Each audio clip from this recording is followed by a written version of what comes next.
Spartan Transportation and Spartan Logistic Management is your one shipping needs. 53-foot dry van shipments, auto transport shipments, full-service in-house brokerage, drop-lot facilities, just-in-time deliveries to all auto manufacturers, facilities in St. Louis, Missouri, Kansas City, Missouri, and Indianapolis, Indiana. Spartan Logistics, LLC, proud sponsor of the IROC Series, Kyle Steffens UMP Modified and Silver Crown Driver, and Gordy Gundaker, World of Outlaws Late Model. Visit us at spartan-logistics.net or find us on Facebook. R&R Racewear, your source to all custom racewear apparel needs, and home to iRacing apparel. Check it out today at rnrracewear.com.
Can you see by the dawn's early light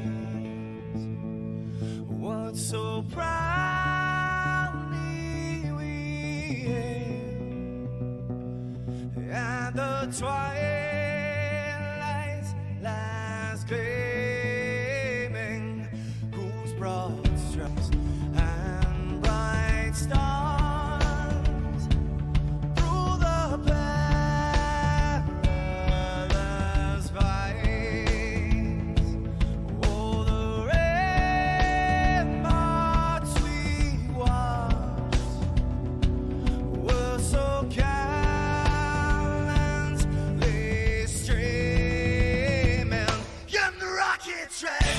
busking in air.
USA.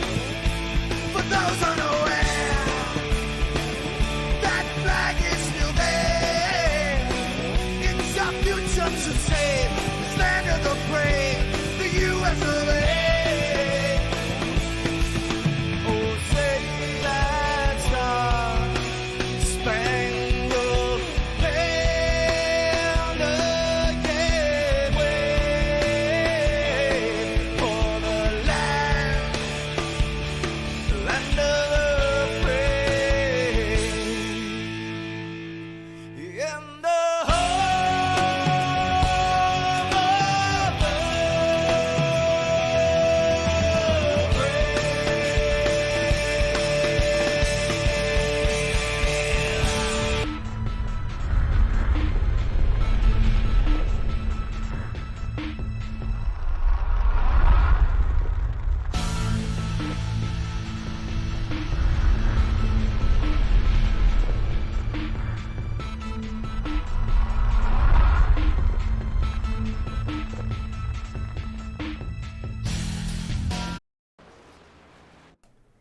Welcome everybody to Nashville Super Speedway. While it says Super Speedway after coming from Daytona last week, it's not quite the same.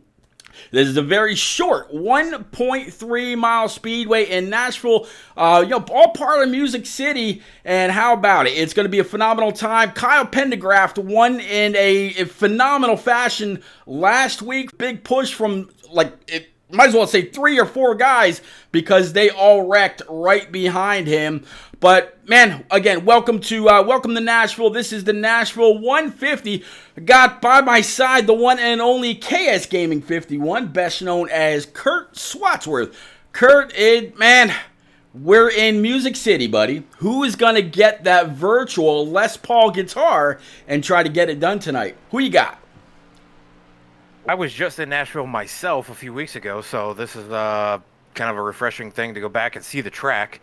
But I don't know who to pick tonight. I think I'm gonna go with the champ. I saw a tweet that he put out today of the big giant trophy that he got from the IROC TV Spartan Challenge, and I'm gonna go with him. That setup that he has in that room, I understand why he's as good as he has. He had 4 monitors. He had a big giant racing seat with a big giant steel frame to sit in. I mean, it looks incredible. And I don't know. I'm gonna go with Brian tonight. I think he's got the chip on his shoulder to repeat as champion, and I think tonight he starts that run. Well, on that 3 truck right now, going down the backstretch into turns 3 and 4. So far on his first lap, he's sitting about P7. Second lap, he's all the way on the bottom. You watch that truck go all kinds of slideways up and off the corner, coming across the start stripe. Barney's going to wave him on, move Brian McCann up to P number 1 with a track time of 30.1. Chris Medford behind him with 30.2. Same thing with Vincent Short, another 30.2. In fact, we've got 2s all the way back to P number 9 with the one and only Tim Stubblefield. And these guys are just making all kinds of hay around this track. Yeah, Pete, and I made that pick of Brian before he ran that lap, so I didn't just pick the fastest guy out in qualifying. So I just kind of, I don't know. I watched Brian run those 2 super speedway races. Now, this isn't obviously Daytona or Talladega style, but they do call it a super speedway. It does have a drafting effect. He was really good in the draft last week. He was, towards the front most of the race. He was towards the front in the race that we had the week prior. And like I said, he's the champ. He's the champ until he's not the champ anymore, is what they usually say, right? Or that's what Shaq and all those guys used to say. So, like I said, I think this is the start. Daytona, that's a race where I always say it's a flip of a coin. It's not the start of a season. It is the first race, but your season starts tonight. That is how you get to the end. Daytona does not really massively affect it. You can lose Daytona and be wrecked out and still win a championship. Oh yeah, absolutely. Daytona and Talladega, they're basically big, high-speed chess matches. That's literally all on the rest of the field. So that's what each and every one of these guys are going to try to do tonight. They're going to be the one that's going to do the two-step the best. Again, try to grab that virtual Les Paul guitar, and unlike Kyle Busch, not smash it in victory lane when it's all said and done. So far, 22 guys.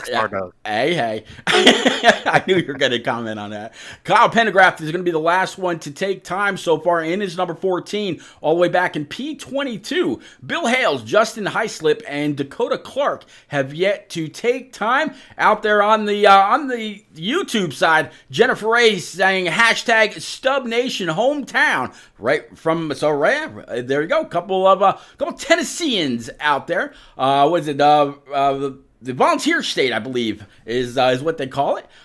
With Jessica Stubblefield, home track for Stubbs. Let's go 79. Oh, right now the 79 of Timothy Stubblefield. He's sitting P14 in his IROC Silverado, so we'll have to see how he's able to do once the field gets rolling. So you're going to take McCann, Chris McCann, or Brian McCann, that is. You know what? I was watching. I believe it's going to be the same Ryan Honeycutt that I was watching in one of the iRacing broadcasts. And right now, it looks like so far, at time, he's going to say he follows McCann through, and he's going to have one hell of a get up and go, and will automatically take P2 once this goes green flag, just because, Kurt, the guy on the outside has to be very, very cautious when he nails that throttle pedal so he doesn't get a black flag. Oh, absolutely. And we've talked about this in multiple different leagues. I fixed that thing. I know they took it out of the official racing because it was having so many issues where the guy on the outside just can't.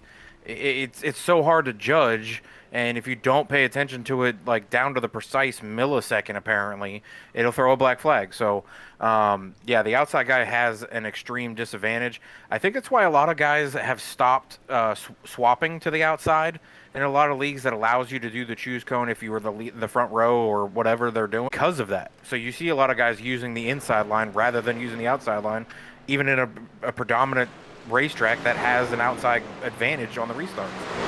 You know, I tell you what, let me see if I'm going to check to see if Kyle Pendergraft in his number 14 is actually out there on track, so I don't really want to bother him. I wanted to kind of see what he thought. I sent out a tweet about an hour and a half or so before the race started, and kind of tagging him to see if maybe he thought he'd be able to go 2 for 2. Mention doing that two-step the best and be able to come away with 2 checkers in a row, but just off of 4 there, really. Kind of flattened out the right-hand side of his number 14 using the wall of that Spartan machine. He's going to have to use every bit of that Spartan to fight his way throughout the night and try to keep that thing clean. Yeah, I mean, say that Pendergraft couldn't come out here and take 2 in a row. Oh, yeah, not at all. But it is extremely hard to do that. I mean, it's hard to go on any sort of streak in a league, especially with the skill levels that are so evenly out here. It's not, some leagues you'll see 4, maybe 5 guys that are really, really good. And then you've got some mediocres like from 6th to about 15th. And then you got those guys that are not in the way, but they're not going to probably win a race unless it's a super speedway from, 16th on back. But this league here, it is stacked from top to bottom. So it is going to be very difficult for guys to go on streaks like that. Like I said, it's going to be hard based on the level of talent I'm seeing in this league right now. For Jennifer Ray and Jessica Stubblefield out there, here is your number 79, your Spartan Knight in shining orange and black, we'll say, from Lebanon, Tennessee. So again, a home race for this driver. Right now sitting P18 in the warm-up chart. So he's going to have to try to find some swats. I was noticing during practice that a lot of guys were actually shifting here, which I hadn't heard of before. But hey, might be using the different gearing to their advantage, and it wasn't late in a run. It was actually somewhat early in a run as well. I've heard of the shifting early in the run here. I don't like it because I feel like that wheel speed being down in that lower gear with the gear ratios, it just, to me, you're playing with fire. If you get on that gas just in the wrong spot, or a little too early, or even too late sometimes, it will spin these trucks out. Same with next gen. I've seen guys where they have the 5 gears or whatever, and they'll drop it down, and I don't like it. I think this track is not a track that I would shift. Some guys are able to figure it out. Some guys have an exact point. The problem is, during the race, anything can happen. There can be a guy, a lap down car, a different driver that's on the same lead lap who takes that line away from you. You have to know every inch of this track if you're going to do it. Yeah, you really do. You can't get too much throttle coming up and off a corner. You got to be able to excuse me. You've got to be able to get these trucks to turn into the corner. I ran a couple of practice laps, not last night, but the night before, and you really have to let these trucks rotate the corner before you can get onto the throttle. Otherwise, you will absolutely burn up the tires. Speaking of burn up the tires, this is something else about this track. It's very, very easy to go side by side with somebody else lap after lap, because if you get somebody pinned down on that bottom side, the high side, or that middle to high side, will carry a whole lot of momentum. I don't know how many times we've seen guys go side by side for 10 plus laps here at Nashville. Yeah, I mean, me preferably, I tend to like that second groove. It's not quite as high up the track to where you just watch the guy skid right across and hit the outside wall. Being a little too high, I thought. But I like that map because I feel like you kind of play with that outside wall too much, where if the car gets too tight later in a run, it's not going to go like you think it is, and you'll just slide right into that wall. I don't like the inner line unless maybe I'm making a pass, because I feel like the inner line drags too much speed off these cars. I mean, it is, concrete. It's not pavement. So it's kind of like Dover or one of those tracks where, that inside line, it just drags so much speed off of these things. We're already seeing a lot of rubber laid down in these corners. Yeah, the track is absolutely getting dark, and that's actually something I was just looking at. So I'm kind of glad that you mentioned it. Yeah, it's getting very dark in the center and up and off the corner, where the cars or the trucks are really starting to slide up the track, where the driver's got to open the wheel just a little bit so they don't scrub too much speed off, and they're up towards the outside wall. As the old saying goes, flatten the curve. And carrying all kinds of speed, and it helps you to really dig. It helps you to get that straightaway speed that you need to have that faster lap time and maybe pull away from the person behind you. Yeah, and the high line also, another playing with fire fact for being up there, is that's where all the rubber goes when the track's being pushed to marbles. I don't want to be up there. I prefer not to be up there. There's a lot of guys that can run that high line, even in real life, and somehow they can make it work. I'm not comfortable being up there at this specific track. There's some other ones like Kansas or Auto Club or a few others that are typically high line tracks. Now in iRacing it's not that way, but in real life it is, where console, Kansas, everybody stayed in that high line. You couldn't be on the bottom line if you wanted to. On iRacing, bottom line, middle line, that's where you'll see everybody. You might see a couple people venture up to the top, but it's not the same. Yeah, we're riding on board right now with Gabe Ellison, and we'll show you exactly what I mean about opening the wheel coming up and off the corner. You see him here going into turn number 3, all the way down on that yellow line, and you'll watch the wheel go just about straight even before he's off the corner, or starting to turn back to the right-hand side well before he actually comes up and off the corner. That's called flattening the curve, or opening up the wheel. That way he's not really grinding down rear, which can take a beating. So, yeah, there's a lap and a half, a lap or two with the one and only Gabe Ellison. Neil Quick right now right behind him in his Spartan Deuce. And again, we definitely want to say thank you to everybody out there at Spartan Transportation LLC, as well as R&R Racewear for sponsoring this great IROC Challenge Truck Series season number 6. Again, these guys all battling out for $5,000, $5K, or I should say the lion's share of $5K when this 18-week season is all said and done. Jessica Stubblefield says, Jennifer and I are having a hard time with the audio cutting in and out quite a bit. I'm sorry to hear that. Looks like the audio... I just checked it on my end, Pete, and it sounds right. Okay. Well, so that might be a connection issue for Jessica and them, because I'm on my phone. I'm not having that issue. Okay. I apologize, Jessica. Maybe try closing out the stream and come on back again. Maybe that'll reset it for you. But definitely appreciate you being there, rooting on your driver. I've had that issue, Pete, when I've been on my own Wi-Fi, and it's had that issue, so I've had to jump off of it sometimes. But when I saw the message come up, I checked for you, and I didn't see it. You are a little behind, but I think that's normal, anyways. There's a delay, anyways. Yeah, that's gonna be. I mean, it's showing that I'm live, up and running away. Mike Koch right now in P number 3 in his 00. So Mike having a pretty good warm-up session. We've got just about 5 seconds to go. All right, so Kurt, Gabe Ellison as fast as Neil Quick P2, Mike Koch P number 3, Vincent Short and Robert Barney. That's going to round out the top 5 with special mention of Cook Quick in 6th here in the warm-up. You still going to stick with McCann? Yeah, I'm not going to change it. I think McCann, he ran 16 laps in that warm-up right there. I think he was looking towards more of a long-run car. Yes, he had the fastest lap in practice before, or the qualifying, I mean. But I really think he was trying to figure out what he would have on a long run there. So you're not going to go out there and lay down hot laps and expect to have, a long run car. That's your short run. So he knows he has a short run speed. He's the fastest in qualifying. So I'm going to stick with him. There you go. So, we know where we're at with that. Let's actually go ahead, get on up and go through at least your first or your top dozen, we'll say.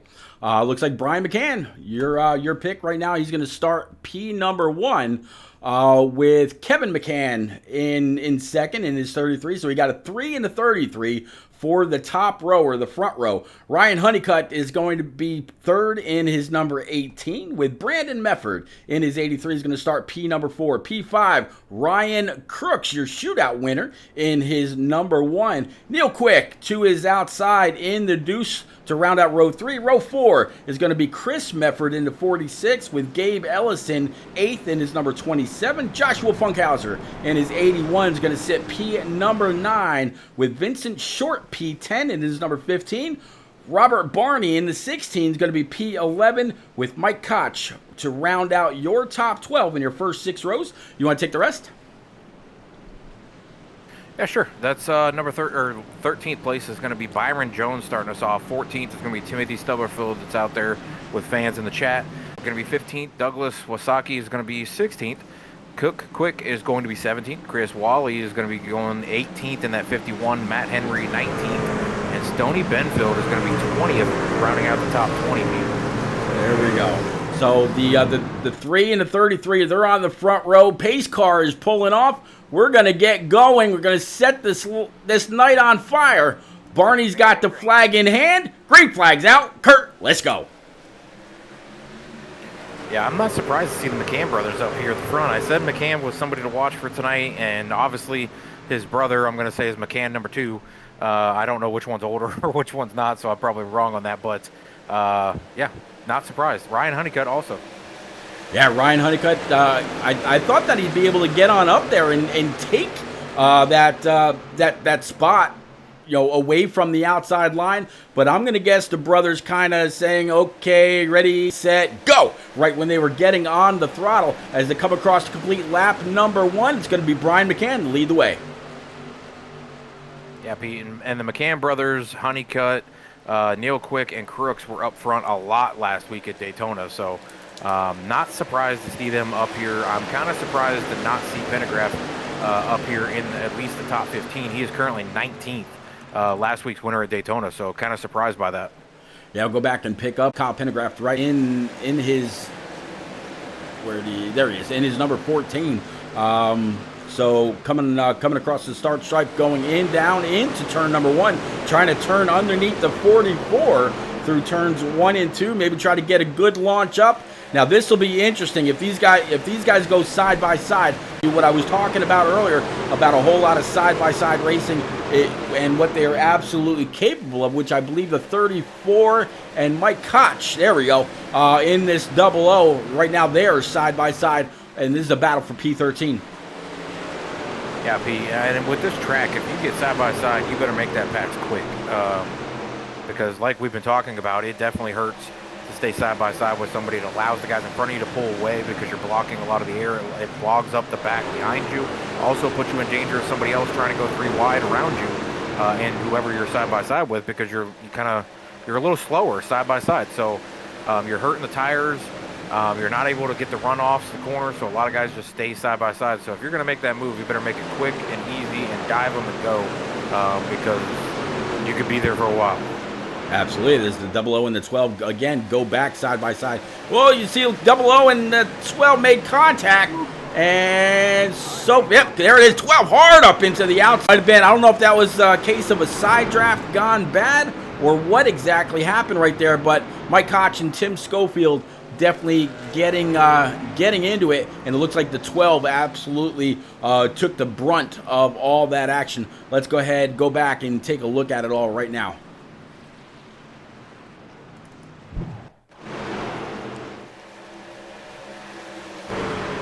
Let's actually rewind this, and because it picked up pretty quick.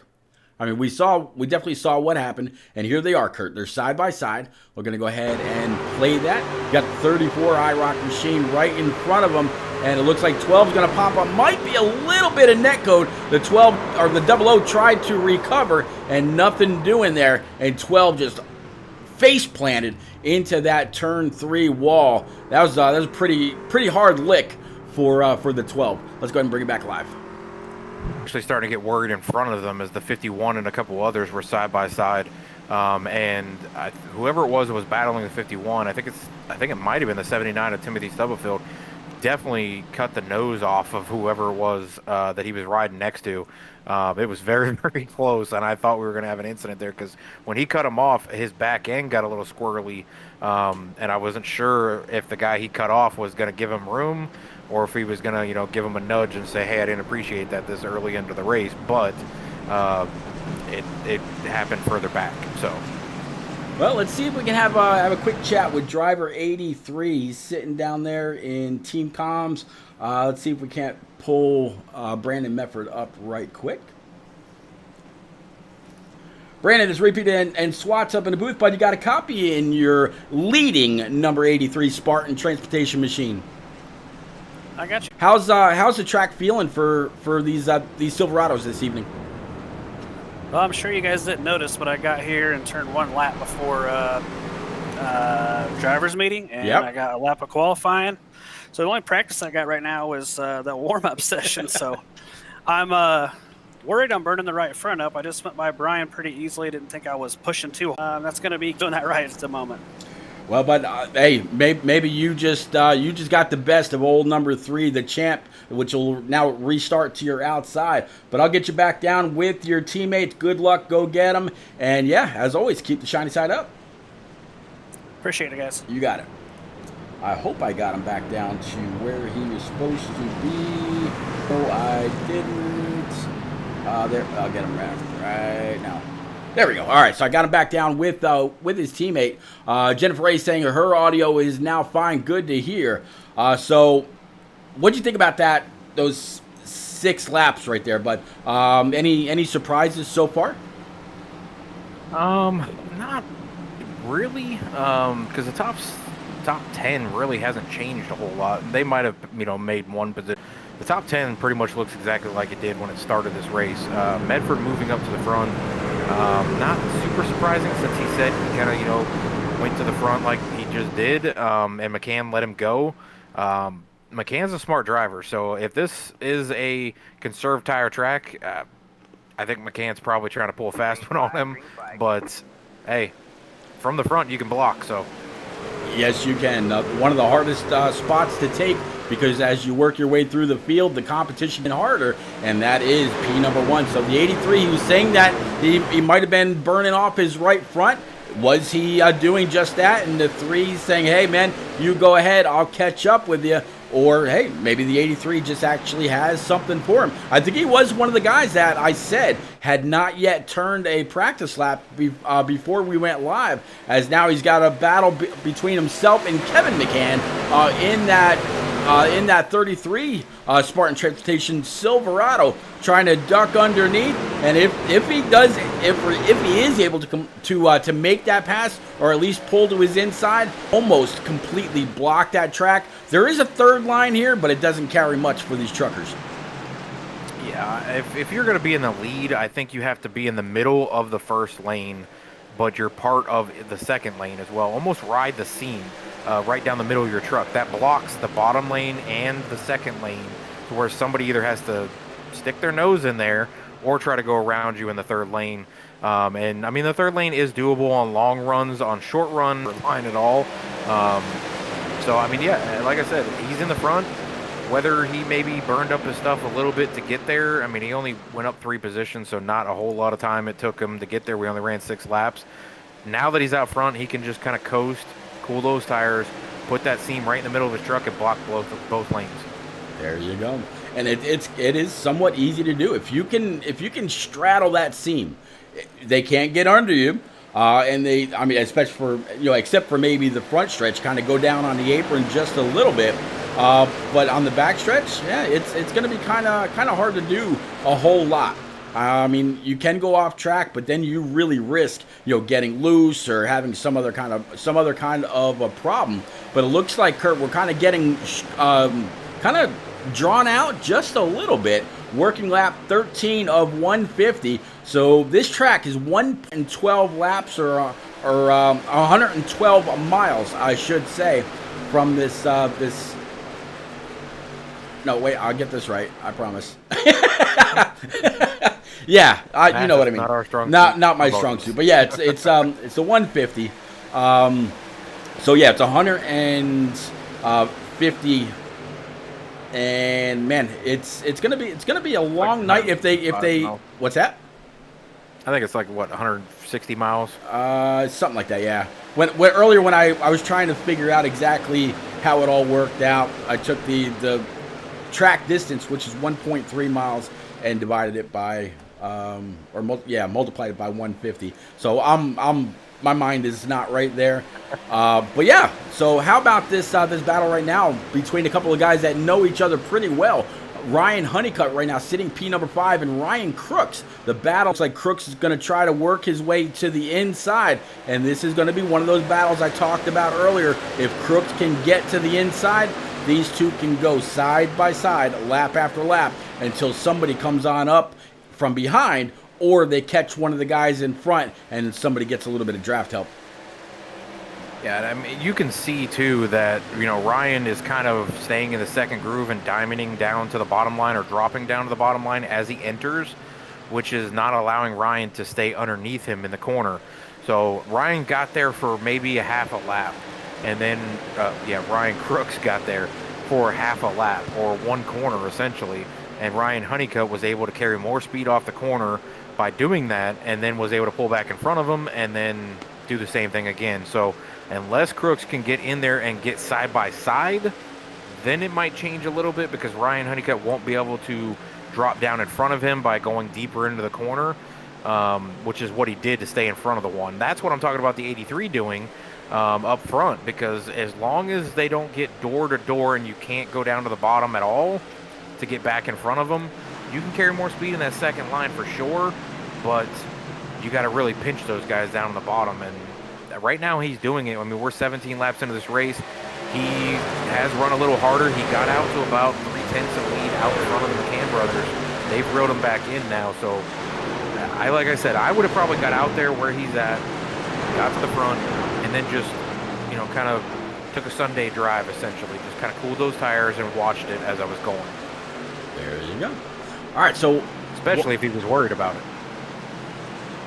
I believe that they've got their one and only stage break working about lap 38, if I'm not mistaken.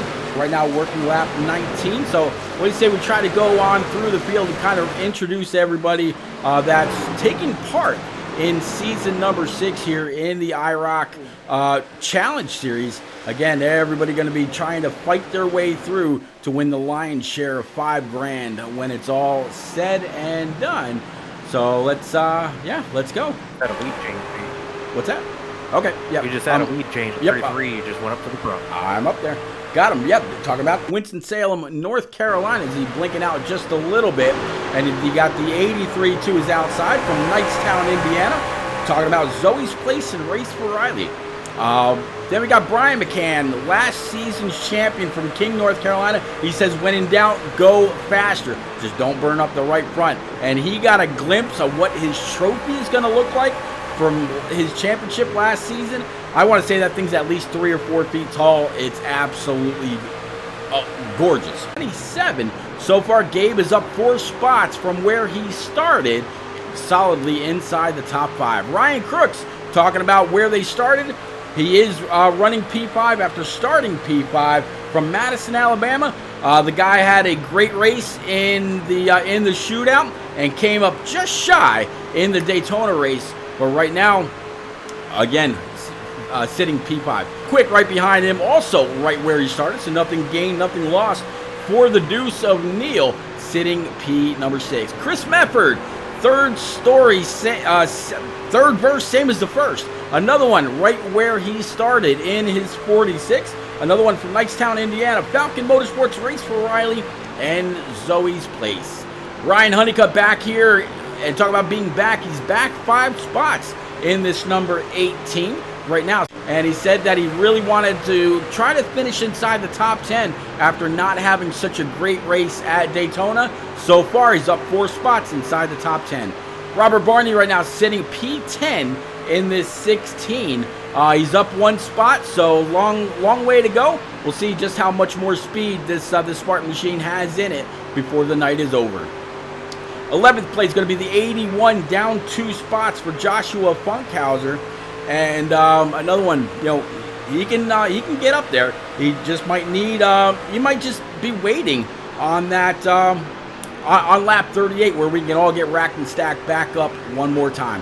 Vincent Short, down 2 spots right now, running P15 in his Silverado, running P12 right now after starting inside the top 10 out of Cayuga.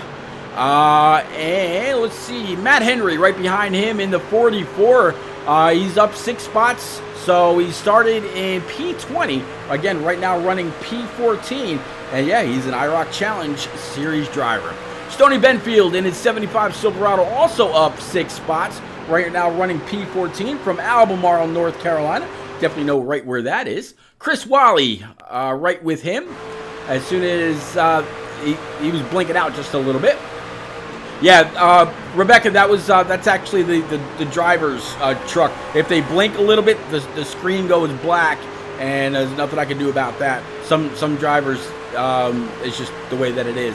But Chris Wally in his number 51, up 3 spots, running P15, and his Silverado out of Tallahassee, Florida. Looks like he might be a Green Bay Packers fan.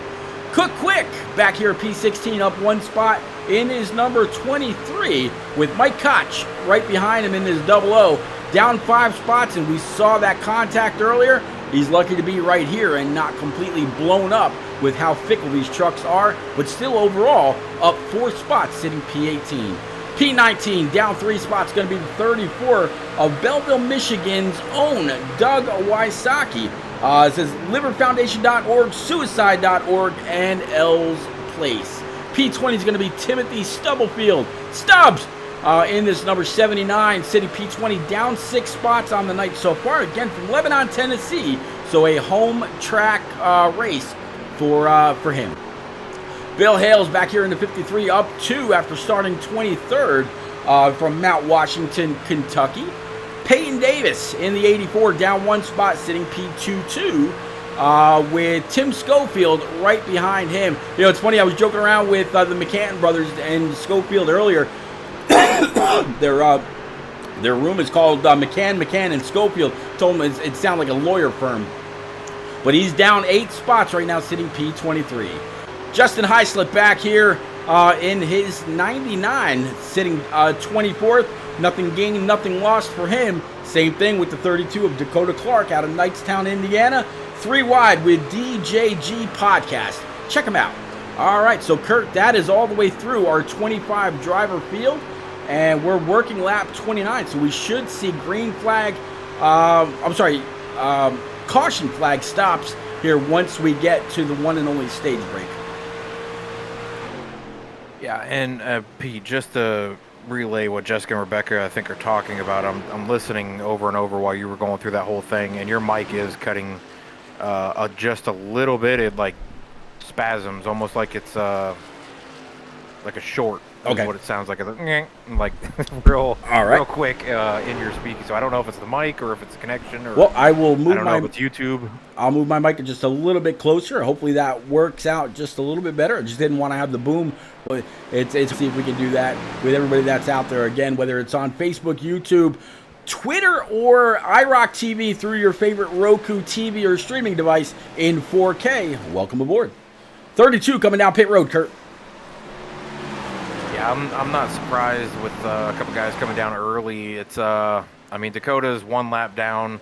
I think you just ran 30 laps, so I think the fuel was what, 35 or 40. We got 150 laps, so we're looking at what, 4 pit stops. I'm not surprised. You know, you can make this a 5-stop race if you need to, but I'm not sure I would, but that's some guys, they benefit from the fresh tires. So yeah, fresh tires will, make you feel like Superman. Jessica Nichols Stubblefield says Facebook stream is much better than YouTube. No sound issues. All right, so it may be might be a YouTube thing. Well, thank you very much. I definitely appreciate that. yeah, looking at the fall off for the laps. I know we had the caution laps there. Looking at the top 10, they've all run 33 laps. They all had the caution laps. And I'm looking at the lap times. The best lap time of anybody is Brian McCann with a 30.371. And the leader just ran a 31.6. So, I mean, yeah, you're talking a second, a little over, maybe second and a half for some guys. But that's nowhere near what we see at some tracks where it's 3-second fall off. So there are some guys that towards the back, if you're already a lap down or anything like that, and it looks like Dakota's still on pit road, so I'm not sure if they backed out or if they got hit with a pit road penalty, but they're still on there for 48 seconds. So I don't know if it'll work out for them. I've seen some guys do it. I think with Jim Ott in the trucks recently in the AAR series, they ran Nashville and he did it in 4 stops or 3 stops in their amount of laps. And he came back running the faster laps, even though it's only a second and a half.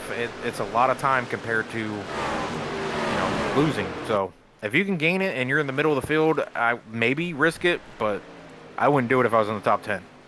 Yeah, he's actually still on pit road. So yeah, I'm going to guess that Dakota Clark had some kind of issues. Maybe made very, very hard contact with the wall. Maybe something came to life. Hey, life and family first is something I always say. And maybe Dakota had to park it, and maybe he'll come on back out a little bit later on. I mean, he didn't pull down pit road with the motor smoking or anything like that. So maybe just something came up and he had to pull on over. But either way, good job by him to get off the track if he did have some kind of an issue, not to bring out a caution. Working lap 37, and we're going to go ahead and get back up with our leaders. Kevin McCann in the 33 right now. Brian McCann sitting P2. Brandon Mefford in the 83 that was leading earlier. Right now sitting P3. Neil Quick and Ryan Crooks going to be your top 5. And that yellow should fly here at the completion of this lap, if I'm not mistaken. I'm trying to figure out maybe what some of the strategies are out front. Right now, the fastest driver on track is Neil Quick, who just ran a 31.627, which was only about a half-tenth faster than Kevin McCann and Brian McCann. So and that just tells you right there, they're all pretty much even. If you look through first through eighth, they're only separated by 0.2 for lap times right now. You see another 0.2 fall off to ninth, and then a little further it keeps going. And there's the 38, Pete. So, Yep. yeah, I was trying to think with Dakota. I was like, well, maybe it would work. But then if they had the competition caution, there was no reason to pit early. So that he must have had something come up. Yeah. And again, good on him to for getting it off the track, into his pit box safely, not bringing out a premature caution, and they were able to roll on. So good job by him. All right, so 38 is in the books. We're actually running lap 40 right now, so they'll be able to come on down pit road next time. The pace car is going to go ahead and collect the field.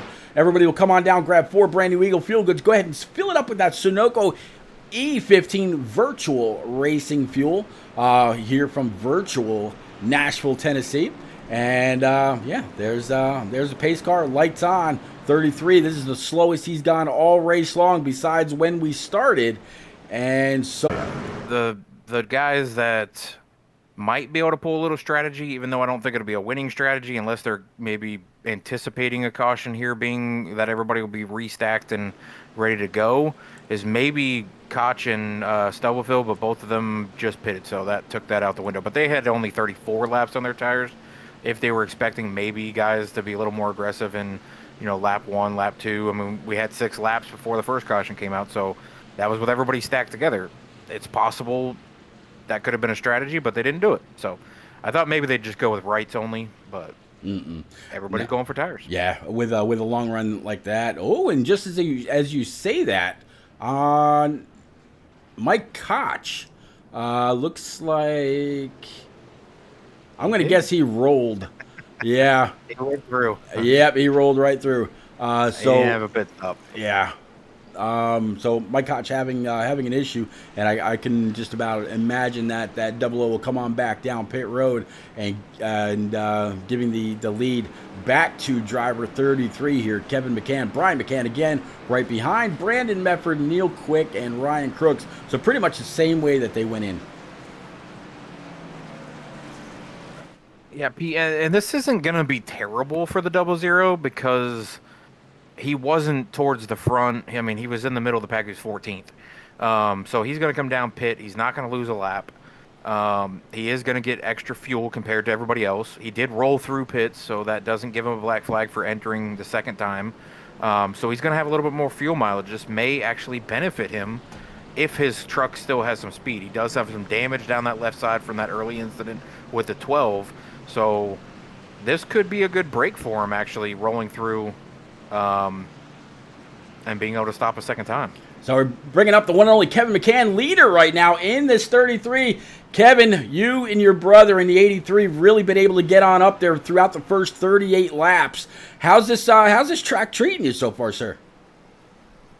Going good so far. I'm in the lead. I'll take it.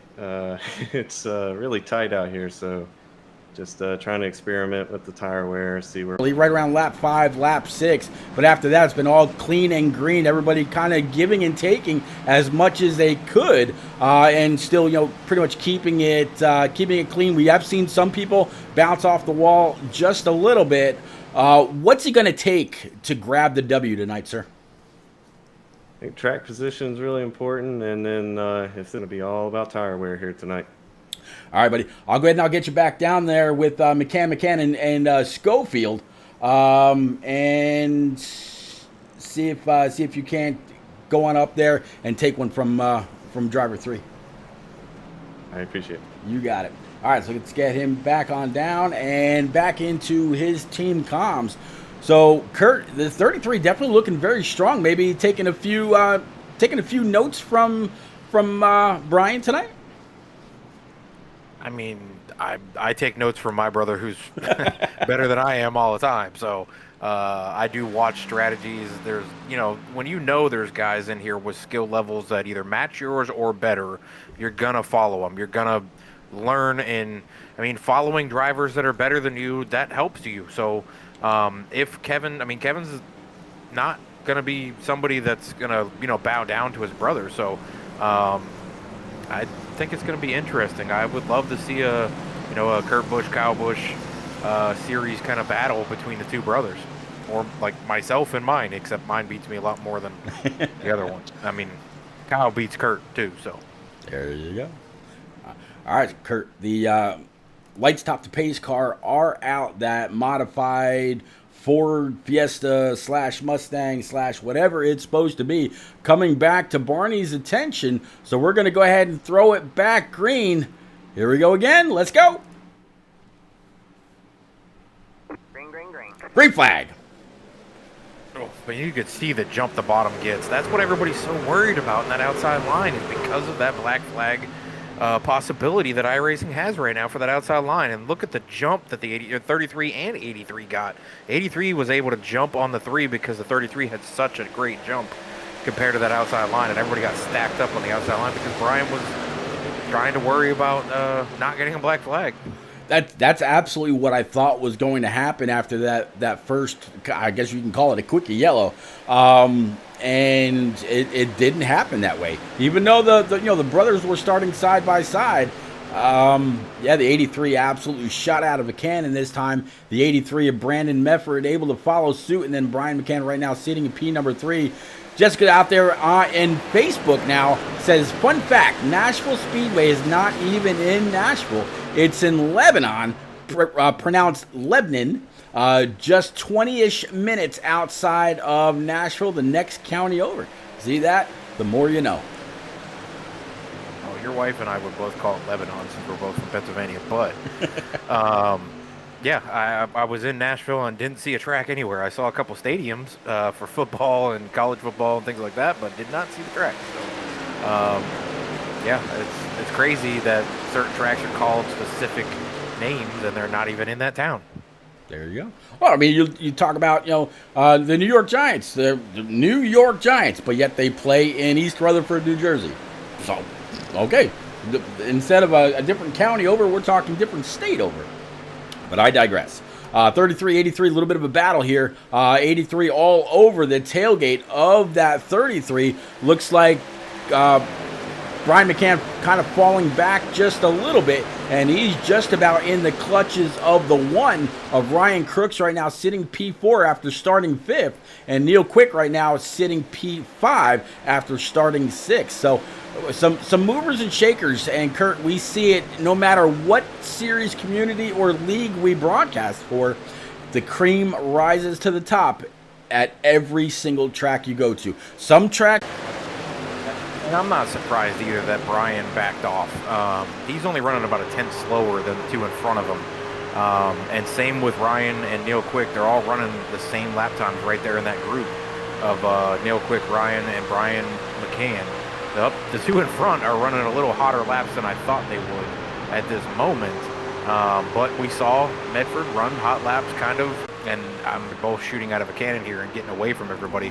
Brian's smart, he's strategic, he's a champ for a reason. He's going to wait, and tires are a big factor here. Oh, yeah. I mean, every person that we've talked to so far has mentioned tires. Without fail. I'm just trying to save my tires, man. I want to make sure that I'm not, burning off my right front. Oh, I think I'm burning off my right. Everybody so far has mentioned tires, has mentioned being tight, and wanting to take care of their stuff in the long run. Working lap 50 of 150, so 100 more laps to go. We still got a century to go, Kurt. And so far, Kevin McCann is definitely proving to be a pretty strong competition for everybody else in the field. Still so far, we've got 24 truckers on. Yeah, and I think we're going to see the same 5-6 guys, but there is a guy creeping up through here. Actually, there's 2.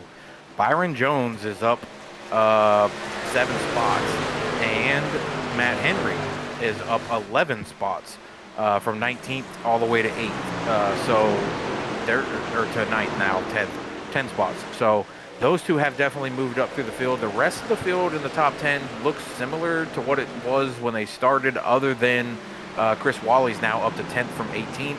The guy who started 7th was Chris Medford, and he's dropped to 15th. And third was Ryan Honeycutt, who's dropped all the way to 16th, Pete. So that was a pretty bad stop for Ryan. He had a 64.1 pit stop. That's, to me, sounds like he got hit with a pit road penalty. It's interesting. I talked to Byron just before the race went live, and I asked him. I said, you had a pretty rough going at Daytona. I said, what do you think about Nashville? He says, Pete, he says, I'm kind of zoned in right now, and he really saying from Byron, since we've known him for so long, and he said, I'm really working on my long run truck. He says, I got to make some points back up after the issue that was Daytona, and I'm just working on my long run, trying to hit my marks. And we talked about shifting just a little bit, so it's good to see Byron up inside, actually sitting in P6, like you said, up 7 spots. And it goes to show that long run practice, not wanting to be disturbed by me, is absolutely paying off. The same thing you mentioned with Matt Henry, right in this number 44, sitting P9, also up 10 spots. And if I'm not mistaken, that also makes him tonight's biggest mover, if there was such an award for this series. And yeah, sitting P9, up 10, 44. It has made up the most amount of spots so far out of everyone else. And yeah, how about that? Chris Wally sitting P10 in track. Yeah, Shad was with me for this race here that we ran for Velocity, and he called a lot of different strategies for this track. He's, to me, the guys that win a lot or are very good at being in the front, they have that strategic mindset. They have, Tyler Dohar, who can methodically just be a mathematician during a race and figure out what lap he needs to pit, or how many laps he can do this, or how many laps he has to note every race that he's ever done on iRacing, where he just goes through it pre-race and figures out, hey, I pitted this lap on one race, or I did it in this league at this time, or this caution came out. Like, it's crazy the amount of things that these guys know and remember. I mean, it's insane. So that's why they're so good. So glad Shaq can tune in. I just sent him the link because he had texted me saying I can't find Pete's stream, so he wasn't aware that it was on IROC TV. But we are out here for Facebook, YouTube, and Roku channel, and it's been a very good race so far, Pete, with one caution. Yeah, one caution besides the little bit of a stage break on lap 38. Right now working 58. So, Kurt, those laps, 20 laps, have absolutely flown by. Riding along right now with the 2.7 of Gabe Ellison. Gabe's having a pretty good, so it goes to show that his qualifying laps starting 8th was no fluke. He can absolutely get around this so-called super speedway at a length of 1.3 miles. Last week was a super speedway. Not so much at 1.3. And just as Shad said in his next comment, it's like turn 1 at Texas all the way around. You really got out of the throttle, let the car turn, and get back in it as soon as you feel like the front end is hooked up. Yeah, and we both know how good Shad is at Texas. So him stating that, I mean, he would know better than most on the style of driving for Texas in turn 1 and 2 for sure. But I think this track is everybody calls it a super speedway, but to me it's more than a super speedway. It's a driver's track. You got to know how to enter the corners. You got to know the timing of where to let off and roll that truck. As the run goes on, the tires wear off. You've got to adjust your entry and exit points. You've got to adjust where you get into the gas. It's a flow through the entire race, especially with long runs like we're running right now. This is our 21st lap after that mid-race or lap 38 competition caution. So these guys are definitely learning on the fly, and Kevin McCann, I'm going to say, since he is the leader, is definitely putting on a show up there. He's sticking with, or Brandon Medford's sticking with him, and Brian's lurking back there, but past Brian, everybody else has kind of fallen off a little bit. Ryan Crooks is now 6/10 back, 7/10 back from Brian McCann. So there's a gap between those top 3, and Brian is reeling these two back in. Oh, caution's going to be out. Looks like Chris Medford is going to have a little bit of an issue somewhere a little bit further in the back. So far, he's the only one that's coming up and see what brings out the second yellow of the race. Second racing yellow of the race. I think you're going to see a little help on this one. All right, so here he is. Oh, yeah, just a little bit. All right, so let's actually pause that. We're going to go ahead and rewind it just a little bit. And we will get up to, that was? Soon as. And the 79 had a very, very close call. And let's go ahead and with play the from here. 46. Tried to back off just a little bit. He got back in the throttle just a little bit before the 46 did. Seemed like the 46 maybe was just a little bit tighter and just nowhere. So let's go ahead and play that one more time in full speed so you can see exactly what it looked like from the 46 all the way around.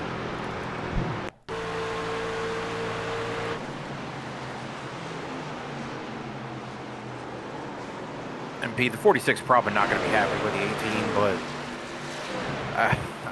I see where Ryan, you know, he did back off and then got back into the gas, and he was quick, a little faster. Ryan is obviously a top 5 starter of this race. So, I mean, I can't fault him on it. Chris was a top 10 driver to start this race, but Ryan was definitely a little faster through that corner, clearly. Absolutely. All right, so we talked to Kevin McCann earlier. We talked to Brandon Mefford as well during caution number 1.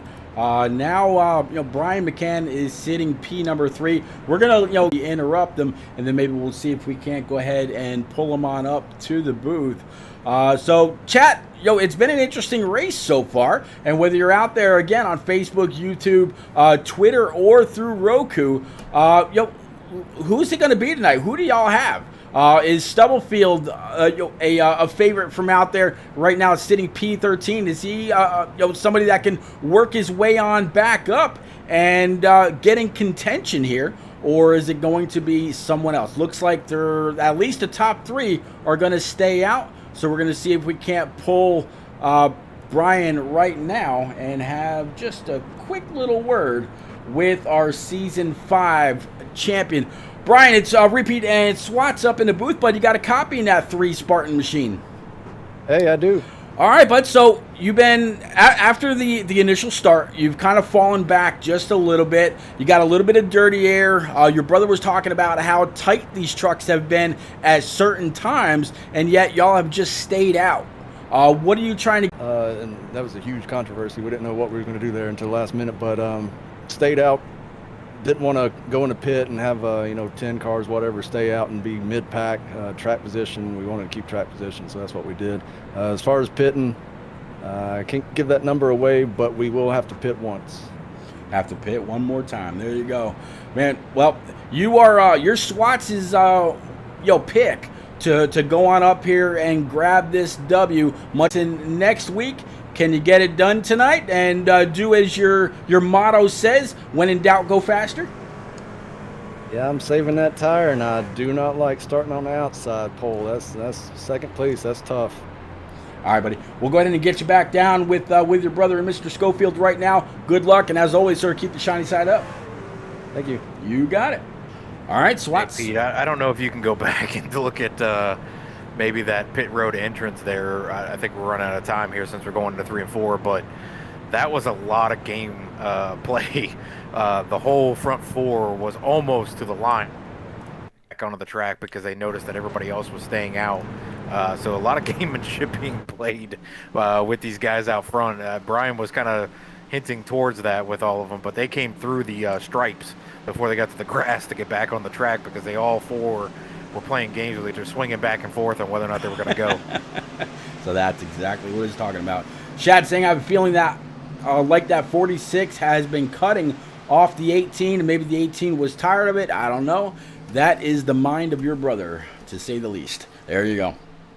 All right, so 33, 83, 3, the 1 and the deuce of Neil Quick going to be your top 5. The lights atop the pace car are out. We're going to go back green flag racing. Kurt, we are working, hold on, let me get back to it right meow. Working lap 66 of 150 and green flag's out. I was kind of wondering what was going to happen here with the 83 because he was going to start on the outside of that front row, and that's been a kryptonite for everybody that has started on that outside row on this track, and Brian McCann is looking underneath him right now, or underneath the 83 before. He should be able to pull off that pass, but it's going to be tough. We've seen side-by-side racing. That 83 is pinching down right on the door, almost taking the paint off as he's going through the corners. And Ryan Crooks is just kind of sitting there waiting with Neil Quick to see what happens with these two. Yeah, absolutely. And it's funny that you mentioned, Ryan Crooks. He could be the decision maker here in who goes on up and takes that spot. Does he go ahead? Does he stay up high where he is right now to push the 83 ahead? Oh, I thought for a second there maybe he was going to lose it, just trying to go back and forth, down low, back up high again, as these two still fighting hard side by side off 3 and 4. Yeah, Brian's trying to get up off the edge because he's right on the line going around here. You know how difficult it is to hold that position and not have that truck sway up at all or get off the gas and lose that position anyway. So if he gets out of the gas, the one if they come through there. But yeah, I mean, Ryan's we've seen him win the Daytona preseason race or whatever you want to call that. Shootout. Yeah, the shootout. So I've been a big fan of Ryan's with the leagues that I've seen him in. Ooh, him and the 2 were close there. But the more Brian pushes up off the bottom, it's going to cause problems for the 83, and he's able to take that position back. Yep, 83 moving on up, solidly spot all to himself. Now the 1 and the 2, Ryan Crooks, Neil Quick, they were just side by side for a moment, and it looks like they're going to go back to single file. And here comes Byron Jones, right now still sitting about P6. So Byron not missing a beat when it comes to the restarts or taking care of his equipment tonight. If he can finish close to where he is right now, it'll be a great mirror, and he said, well, I'm going for it. And he got out about 9/10, almost a second lead. And those guys finally figured out what they were going to do instead of going side by side. They've gotten into a line, those 5 of them, and they are reeling back in the 33. So we should have about a 5-6 car battle here shortly once they get back to the 33, and it's going to be interesting to see what the 3. Speaking of the 3, what do you say we take a lap or 2 around with this driver? Everybody that's out there, if you got a surround sound bar, whatever it is, we're going to jump into the cockpit and a few other angles with this driver, with this champion, and see exactly how he's navigating this 1.3 mile super speedway. Go ahead and crank it up.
All right, we're gonna go ahead and reel it back in. So a few laps there, along with the 3 and a couple others, getting some great shots, some great sounds from Nashville. Right now, this is the 51 of Chris Wally sitting P number 11, up 7 spots from where he started. So doing a great job, working lap 79 of 150. So Kurt, 70 more laps to go when we get to the start stripe next time. Pretty good race all the way around so far this evening. Yeah, and Pete, while we were on that little short break there watching Brian, I think we need to pay attention right now to the 27 and 16, who are both on about 23 lap fresher tires, and they have worked themselves from about 15th, 13th, somewhere in there, all the way up to the top 5 as they are charging now past Brandon Medford in the 83 and coming up to the 2 of Neil Quick right now. We could have a new leader here shortly, and if Brian was right that we may only have one more pit stop, they may have just changed this race for themselves. Gabriel started 8th, Barney started 11th, but if we only have one more pit stop and they charged all the way to the front here and they're able to go a little further in the next run and then do that pit stop and come back charging again, these two could be on a different strategy right now that might be a winning strategy if we don't have cautions. If a caution comes out, yes, they made it to the top 5, but on the green flag run completely, they're about 22, 23 lap fresher or length for fuel. So it's going to be a challenge here shortly. Yeah, so all the games that were played going on to pit road for a few of the drivers, it sounds like maybe they made the right move as these guys as the 27, or that was the 27. That was the 16. Yeah, 16 kind of blinking out just a little bit, so the screen went dark on me. But Gabe Ellison now up to P number 3, so absolutely 112. P2's last lap time was a 31.4, and our leaders was a 31.3. So he's 0.2 faster than the two that are left in front of him. And if we can keep that up as they continue to fall off, we could have a brand new leader in not so many laps. Yeah, Barney just ran a 31.2. And the leader ran a 31.5, so there's 3/10 right there that the 16 just ran better than the leader. The other driver that's coming through there as well that pitted at the same time as them is that 18 of Ryan Honeycutt. So he's worked himself now back into the top 10 after getting into that incident there we just had for that caution. So all 3 of these guys played strategy. The rest of the field pitted. They decided to come down with a couple others that are still towards the back a little bit. Chris Medford, who was involved in that incident with those drivers, and these 3 up here in the top 10 have definitely made the best of those new tires. And like I said, if we only have one more pit stop, they've moved themselves into the right spot to get a top 10 finish tonight. Yeah, I think the only reason the 18 hasn't been able to move on up as like the 27 and the 16 is because of the damage that he's got on the side of that number 18 Spartan machine. So could he be further up? Absolutely, as he pulls up behind the back end of the 19 of Byron Jones, and he's got the 23 also right up his tailpipe. So they're trying to make as much time as they can, and right in front of the 19 is going to be the one of Ryan Crooks, right now sitting P7 after starting P5. So again, all these guys inside the top 10, and they are absolutely making some 8/10 apart between first and second. He can see him. He can feel the draft. He just got to pull his way on up there. And with those brand new tires, I'm sure it won't be long. Yeah, Ryan also started 6 positions back from those 2. So he's had a little bit further to come, but he is coming pretty quick. I mean, they could pit here if the fuel run is going to be within the next 10-15 laps. They could pit another 10 laps past them or 15 laps past them from where they're at and have fresh tires compared to everybody else. The downfall for them is we only have 4 sets of tires tonight, and they've used 3. Or they've used 2. Right. And see how that works for them. So there's several different ways that it can all still play out. But this 27, I mentioned a moment ago that he was 0.8 behind the leader. Now he's got that knocked down to 5, just about to break into the 4s, coming across the start stripe. So much that the 33 is going to be able to do when he gets up there. That's just it, though, Kurt. Those words, gets up there. They always say catching someone is one thing, passing them completely different. Or, Kurt, in your opinion or your knowledge, do you just pull on over and say, hey, man, I know you caught me. Go right ahead. I'll see you later. I mean, McCann's the leader. I don't think he pulls over because, like I said, if he can run the middle of lane 1, that's going to force the 27 to go around him on the outside. He's been making passes on the inside of everybody because the guys he's been facing off with, as you know, as you get higher up the chain here towards the front, the guys get harder and harder to pass. Most of those guys are on 50-lap older tires or 50-lap old set right now. He's at 28. So they've been moving off the bottom, which gives him the bottom along with the 16 who's coming up now in the top 5, and he's battling Neil Quick. Both of them have been making easy passes from 15th on up.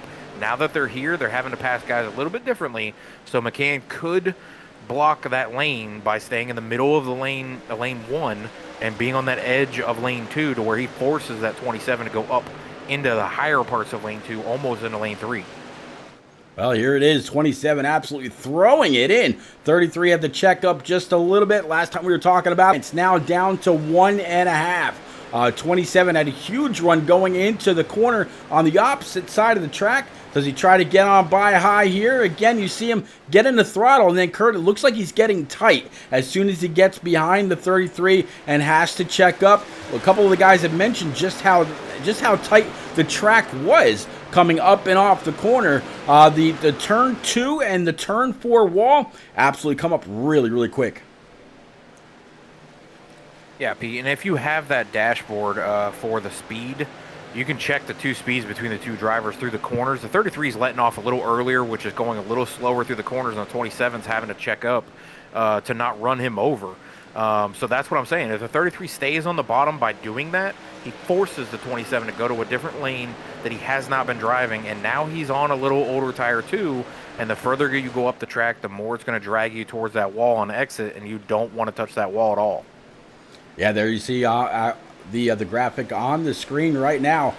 Gabe Ellison has been at least 1/10 faster based off of lap time, not speed, each and every lap until just recently, where they kind of started to equal out just a little bit. Those last 2 laps 93 and 94. McCann was just a little bit faster by about 0.03 and then 4 1,000ths as a 27 again, trying to get that throttle down up on off of 4, but has to fall back in after getting tight one more time. Yeah, I mean, that's what's happening, I think, is the 27's having to let off because he can't get to the outside of him and carry that speed either, because his tires are now, 33, 34 lap old, to where it's going to push him towards that wall. So the 33 is doing exactly what I thought he should do. Don't give up that position. You're the leader for a reason. Force him to make a different line and go around you. Or the 27 could give him a little nudge if he gets close enough, if he gets too irritated with him blocking the line. We've seen it in real life where guys get too irritated where they're like, you're holding me up. I'm going to give you a little shot, shove you up the track a little bit, and go by you. I don't know what the 27's mindset is there. I don't know what kind of driver he is. I know he's got the skill, but different personality when it comes to that type of drive. Well, right now, riding on the hood view of Gabe Ellison behind the 33 of Kevin McCann, and you could also hear the downshift and then the upshift again going into turns 3 and coming off of turn number 4, as it looks like Gabe Ellison might have a little bit of a run here. Not enough to do it, but definitely getting into the corner better than the 33 is. Like I said, the 33 is letting off earlier than the 27, so he's just making sure that he wraps that bottom line, and as the leader, that's his preference, and make the guy go around a different way. But the 33 is going to choose to come down pit road right now, as I heard him come through the speaker. Yep, 33 on pit road, right along with Neil Quick, Brandon Mefford, and I believe I saw Brian McCann and Justin Heislip as well. So everybody coming on 51 laps or 50 laps for everybody to go. They'll pit on lap 99, come out on 100. So 54 laps to go from Nashville Super Speedway. And the 27, Gabe Ellison, now getting a point for leading that lap. And since the last time he pit was on lap 63, he's got a while to go before he's got to come back in. And Kurt, you alluded to this earlier. But then again, he'll be able to come on in about 20 laps, give or take, and really start to set the track on fire. We'll have to see what his lap times are when he comes out after his final pit stop, if it's under green. Yeah, and Barney just came down. So Barney's going with, hey, I got myself up here into the top 5. The leaders are pitting now that we're up here to begin with. I'm going to get back on the same pit strategy as them. The 27 saying, hey, I'm still faster than they were on the 50, 60 lap old tires that they just ran. I'm going to run a few more laps. I would not run too far. Like, I would not run this thing to empty and then try to pit. However, he doesn't have many sets left, if he has any sets, but one. So he's got to make that one count. So if he does run this thing almost to empty, he's got 40 laps right now. There's 49 laps to go in the race. That's a 30 lap. That's half of what they just ran, which was 60. So he could have half the set better than everybody else. There you go. Ryan Honeycutt, the other driver that you mentioned, had come on down pit road. Right now running P number 2 after starting 3rd on the evening. You see the 3 right in front of him. That's the 3 trying to hold on to the tail end of the lead lap, waiting for the 18 and the 27 to go down pit road. Once that happens, right now, Brian in that 3 is actually sitting P9, down 8 spots. That just goes to show how the differing strategies for green flag pit stops can completely throw off the entire running order. So right now you've got Gabe Ellison, Ryan Honeycutt, Chris Mefford, Tim Schofield, and Stoney Benfield. Actually, as Stoney Benfield made his way onto pit road in this 75 machine. Yeah, and I'm waiting, Pete, to see what happens here, because Ryan Crooks decided to pit about 9 laps before Kevin McCann and Brian McCann and Neil Quick and Brandon Medford came down. He was a little further back than these guys, so he came down pit road early. He is right now in front of those guys, so I'm trying to wait to see when this thing cycles back out, when Ellison and Honeycutt and Chris Medford decide to pit, along with Tim Schofield, to see where he's at compared to where they're at on track. That could be another move for Ryan to stay up in the top 5. He has 7th when they pitted. So yep. Yeah, right now sitting P6. The last time he was on pit road was lap 89. So Ryan Crooks, one of 2 that came in right around that time frame. Kevin McCann came in on lap 98. Again, Ryan Crooks on 89, Brian McCann 97. Both Brandon Medford and Robert Barney, as you mentioned, he came back in as well on lap 98. So Crooks made up some time, but he's paying for it now with all these fast machines coming up behind him to try to go ahead and take those spots back. He's going to have to try to hold on and hope that tires somewhat equalize as the race goes on, or he can duck in like he is right now behind the 3, take the draft, take the position, and keep on keeping on. yeah, and Ryan, I mean, he had a top 7, top 8 truck right there before that pit stop. We've got now 45 laps to go. Can he stay in that top 7 with these guys pitting? It's going to be close because he's got a couple guys that are challenging him right now for position, and we've got Ellison, Honeycutt, and Medford, Chris Medford, and Schofield, who have not pitted yet, who are going to come back out on fresh tires and may get by him as well. Very well. So the 53 now up behind the 1 53. So Bill, he's out here. He's turning some laps, getting some points, and sometimes that's all you need. And also, sometimes you just need somebody to have some bad luck. So we'll have to see how it all turns out for him. But Gabe Ellison right now still leading, as it looks like Brian McCann in that 3 has caught up. Don't slide it. Don't go past your box. Don't be too short to where you got to get back on the throttle again to get in, and then get out without spinning too much, spinning your tires too much, and get back up to max speed without getting a black flag. These pit stops really are very orchestrated. Oh, absolutely. And right now, through half of his pit stop, he's done very, very well. Didn't slide through, didn't speed, and is coming back out now. So as long as he doesn't speed exiting and go too fast around the apron, he's going to come out probably somewhere in that top 10, I would think, for sure. It's going to be close. He's going to have about 10, 11 lap fresher tires than the guys who've already pitted that have now gone back up to the front with McCain brothers and Crooks and Neil Quick and Brandon Medford. So and Robert Barney, who also decided to jump up there. But he's going to be, I mean, he comes out, he's challenging Byron already for P10. And that's the last car on the lead lap is him and Byron. Yep, and Byron's loose. Yeah, Byron a little loose. It looks like Ryan Honeycutt just went down pit road, so that's going to give Gabe Ellison a free spot right there. Move him on. Pitting with the other leaders as they did about 20 laps ago. He was able to pick up some spots and lay him down a little bit.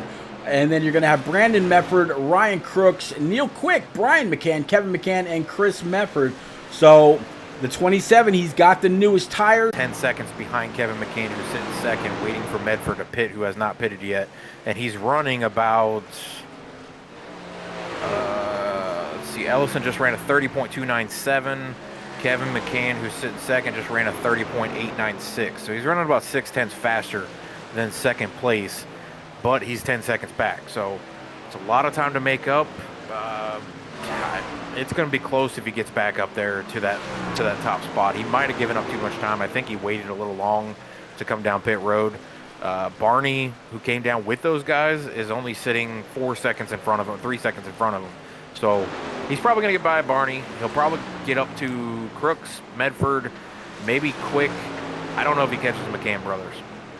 Yeah, it'll be interesting to see if his tires hold on that long. And like you said, whether that risk was worth the reward.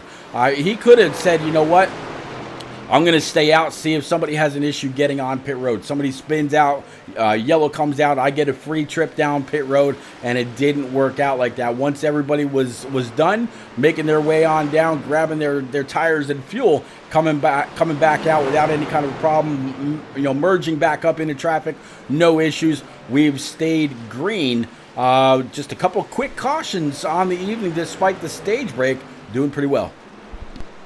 And I mean, the other thing too is he has no more sets of tires. So if a caution does come out late, because we still have 36 laps, if a caution comes out in 20 laps and there's 16 laps to go, he has no other tires to put on. He is stuck. Right now, he was 14th before we started this long green flag run. He's currently in the top 8. He's probably going to get at least into the top 5 before this thing's over if it goes green. But if that caution comes out and those guys behind him still have a set or two, he's going to be a sitting duck. Because we know Kevin McCann, Brian McCann, Neil Quick, Brandon Medford, Ryan Crooks all have a set left. Now, you mentioned Gabe Ellison was 4 seconds back of Robert Barney. He's got it down to 2.2 and climbing. I'm actually riding on board right now with his hood view, and there is very little time where he's actually out of the throttle. Your brother mentioned a while back in chat that this place is like Texas on both sides. Well, he's carrying a lot of speed, and just like it is off turn number 4 coming through the tri-oval, no tri-oval here, but man, he's flat flying. He's got it down to 1.4 in just that lap, so he has gained over a second, 2 seconds in the last 3 laps. Yeah, Barney just made his way past Ryan Crooks, so now Ryan Crooks is standing in front of Gabriel Ellison, who has 11 lap older tires compared to Ellison, so he's definitely catching him. Crooks just ran a 31.8. Gabe just ran a 30.6. So he's definitely going to get past Crooks. I think he'll be able to get to Barney and Medford and Quick. I think he's a little too late on catching the McCann brothers because that was a 60-lap run. He caught them right around their 40th lap into the run. So the problem too is he's got to go right now, and he may burn up his stuff to get there. You see him making passes now; he's just going and saying, "I'm not sticking with you. I'm not holding this position. I am leaving your position, and I'm going for the next one." And if these were the trucks of old, getting underneath somebody's bumper like that, packing all the air under the rear, would have absolutely sent the one towards the outside wall. And he'd been singing Les Paul guitars in his dreams, flying around his head. But 27 now up to P7. And yeah, continuing to climb. Robert Barney, as you mentioned, in that 16, he is there. He's right in front of him. He's literally just 6/10 back. This 27 continues to climb. Brandon Medford would be the next one, about 2 seconds up. It's just kind of an interesting story to see where this 27 is going to be able to go, or what he's going to be able to do with his differing strategy, Kurt. Yeah, and Chris Medford sitting out here in first. He is hoping and praying for a caution for about 5 to 10 laps, or even before that when everybody was a lap down. So I think his strategy would have been good if they would have had that issue, but with no caution coming out and these guys being able to run faster lap times by about 6/10 over him, just the top 6. Ellison's about a little over a second faster than he is right now, so he's coming as well. But Medford had a good thought for the strategy. He's going to come down pit road right now, I think, is what he's calling out on his lap 60. And he's going to go probably a lap down for sure. And I don't know if he'll make it back around to unlap himself. Whoa, but hold on to it. Slideways coming down pit road. Can he hold it? He didn't hit anything. Good job by the 46 not to hit anything. Very unfortunate, but that's just him trying all he can to carry as much speed on the pit road. And one thing about a lot of these trucks, Kurt, is when you're coming down pit road, if you've made any changes to the brake buys, you've got to remember to change them back. Otherwise, you get exactly what you see right there, which is in most cases, he got on the brakes and it got very, very light, and he started to spin out. But he was carrying just enough speed to where he didn't loop it completely. He didn't go through the grass, didn't hit up the lead, and drop back to P19 at least. yeah, he's going to be a little off. Like I said, I don't think he'll make it back around here to unlap himself, but it'll be close. But the McCann brothers I'm watching up here, and Kevin, the leader, is running about a tenth faster than his brother sitting back in second. But Brian is about 3.5 seconds back from Kevin. So not making up a lot of time there. Brian did have a little faster pit stop than Kevin did, but Brian was sitting, I think, 2 or 3 positions back from Kevin when they pitted. Probably the distance right there that's not being made up.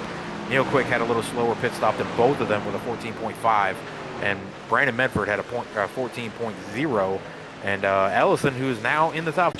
Back into P number 5, up 3 spots total on the evening. And he's, that truck right in front of him, the 83 of Brandon Medford, that is another spot. That's to try to get into P4.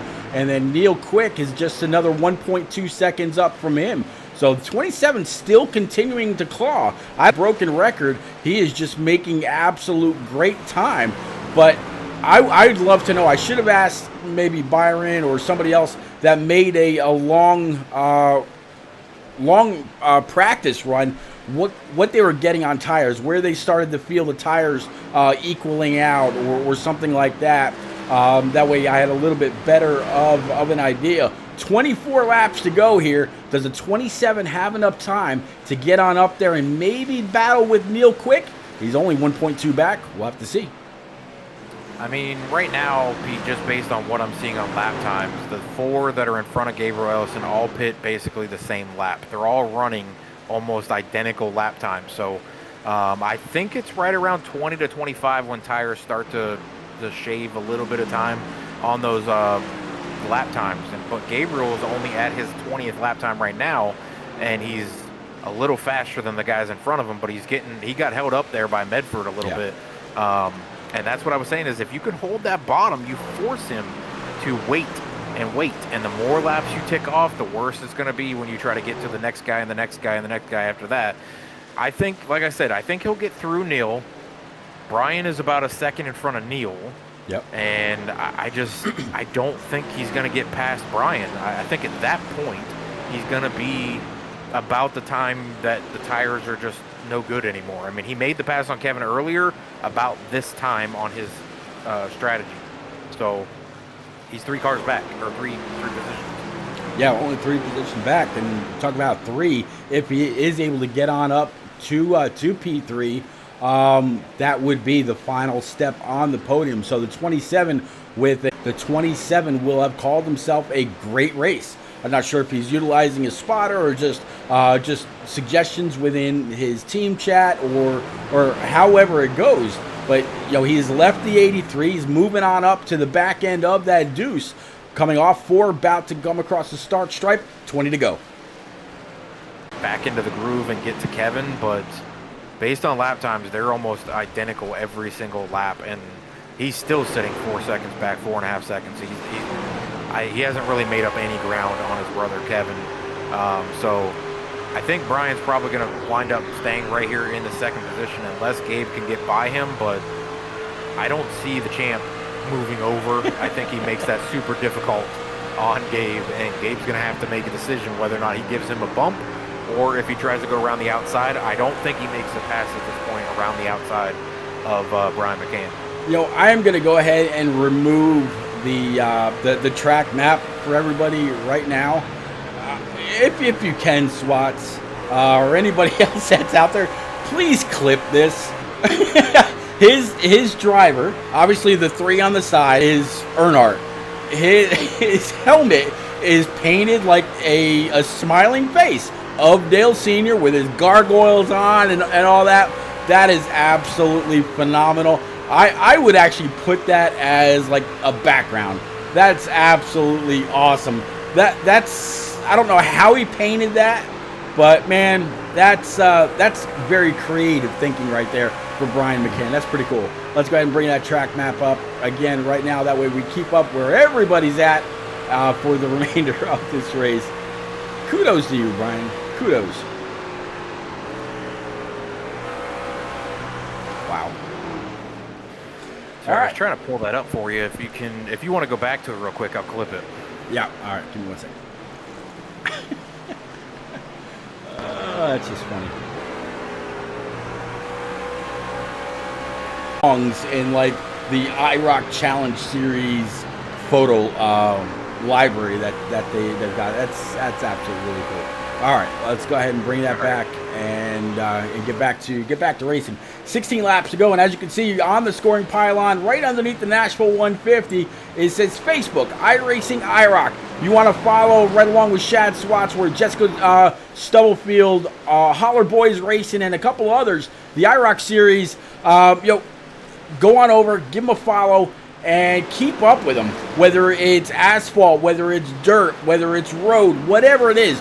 These guys have something for you, and if you are a dirt racer and you want to, you got $50 down on your skill, you could actually join their dirt series for the lion's share of another 5K, just like the challenge series that runs here on Thursday nights.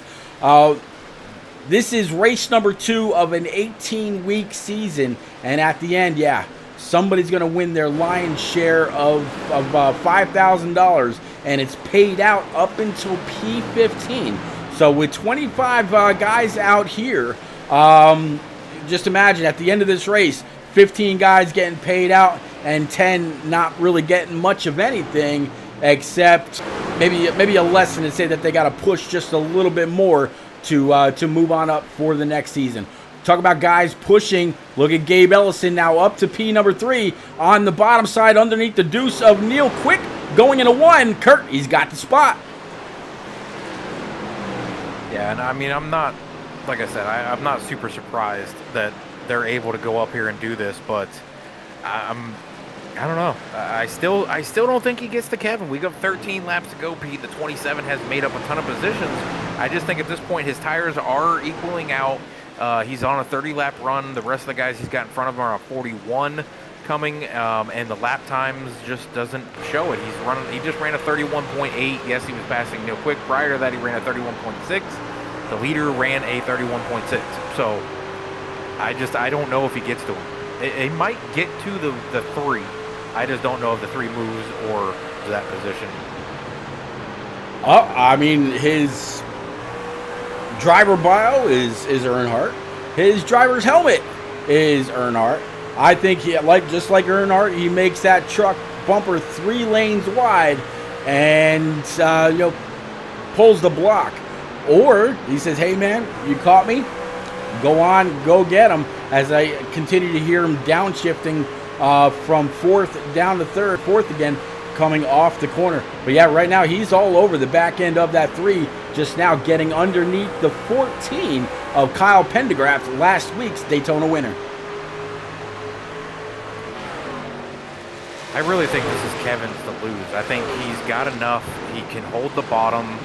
He learned earlier on that long green flag run. That was a good teaching moment for himself to see what he needed to stay in front of that 27 when he was on last time to get to him. And he didn't make the pass on Kevin. Kevin gave it up when he came down pit road. So I think that was a very big learning moment for that driver.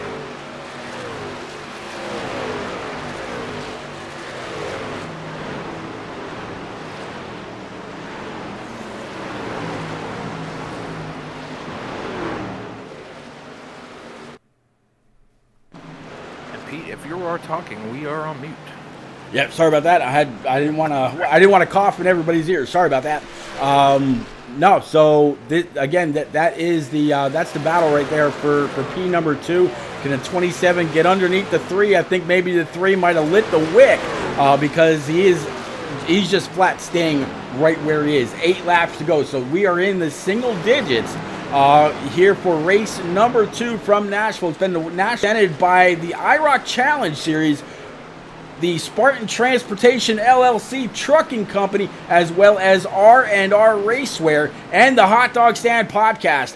Guys and gals, if you got a Roku TV or a Roku streaming device, go on over, look for the icon that's down there underneath the scoring pylon. IROC TV, all the broadcasts that I do, most of the broadcasts that Kurt does, as well as several other POV streamers and podcasts, other leagues like Atlanta Racing, Rick James, our network, and so many more are all broadcast live and re-aired in 4K. Absolutely amazing streams. Go on over, 100% free. You could fill all of your day with going from race to race. There's now 4 channels versus just the 1. And again, I mentioned completely free. So you can get all of your iRacing content right there on Roku. And he's 4.7 up on these guys. And these 2 have absolutely pulled away from the deuce of Neil Quick. Brandon Mefford sitting back there in the 83 right now. P number 5. Robert Barney, Ryan Crooks, Byron Jones, Chris Mefford, and Vincent Short gonna round out your top 10. There was someone out there a little bit ago for Vince Short. Yeah, it was the Holler Boys Racing saying, "Let's go, Vince Short." Well, so far, he's got a solid grip on the top 10. And, 4 laps to go. Yeah, and I think Ellison, even if he doesn't win this race or get P2 from Brian McCann, I think this was still a good reward for him. Because when they started this whole run before with that last caution, he was sitting like P14. So he bettered himself by 11 positions or 10 positions or 11 positions, whatever he's at, by doing this strategy. Luckily for him, no caution came out. Because like I said, I think he is out of tires. So if a caution comes out or a green-white checker comes out, he's probably dropping like a rock. So good on him. I mean, P3, top 3 podium spot. I can't say he did anything wrong there. I think he made the right call. Kevin and Brian both ran an amazing race here. Brian started on the pole. Kevin taking the lead and never looking back after that last green flag stop. Yeah, I mean, absolutely a phenomenal race by Gabe. Looks like the other 5 spots are more Robert Barney after his jaunt down pit road as well. Byron Jones sitting P number 8, also up 5 spots. Matt Henry up 7. Stoney Benfield up 5. And then a couple others in the 4s like Kyle Pendergraft, last week's winner, as well as Chris Wally. So yeah, some movers and shakers. And, mention next week we're going road course racing. I'll actually go ahead for you right now. And there you go. So we're going to Road America after Nashville and Daytona. And then the following week is going to be Dover and Pocono. So a very, very broad range of tracks here in the first 5 or so weeks. Yeah, I'm going to be excited to see what happens with the road course. Some of those other tracks there, I think, are definitely going to be some tracks to watch for. Dover, I mean, that's another concrete jungle. Pocono, that's always a tricky one. And we go back super speedway racing at Talladega. Bristol's a good one, too. Yep, absolutely. 33 coming across the start stripe. Barney gives him the checkered flag. Kevin McCann wins week number 2 here from Nashville. Brian McCann, P2. Gabe Ellison, after a phenomenal run, he's going to come across P3. Neil Quick, P4. And Brandon Mefford, P number 5. So 33 has absolutely won his right to come across to his tailgate. Maybe, maybe not. We're going to go ahead and clear the boards and congratulate Kevin McCann.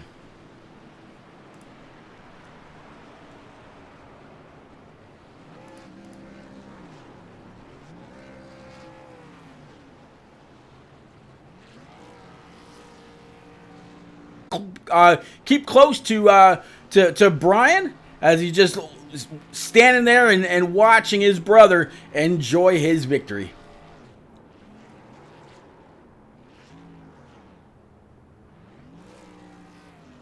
Well, I did pick Brian McCann. It had a 3 on it, but it's still a McCann and it's got a 3 on it, so I'm okay with that. And Brian did. I mean, like I said, he started on the pole to win or to be P2. He won this race last season. Finished 1-2 with his brother. I don't think he could have done any better to start off the season because Daytona to me is not the start of the season. That's right. So there is your winner, pulling right alongside Brian. Brian, again, last season's champion, going to try to repeat here in this season. And man, phenomenal by everybody in tonight's race. Week number 2 is in the books. All right, guys and gals, please stay put. We're going to have our top 3 interviews here in just a moment. Again, we'll start off with Gabe Ellison in that number 27 Silverado, right along with Brian and Kevin. Don't nobody go nowhere.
All right, guys and girls, we are back. We've got Gabe Ellison, driver of the number 27 Silverado, up 5 spots to P number 3.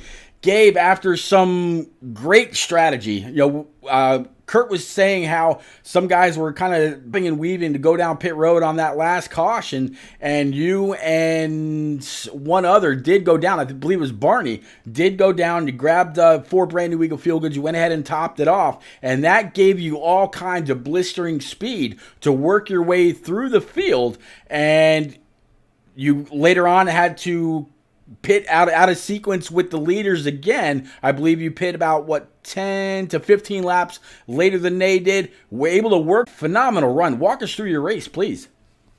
Yeah, thank you.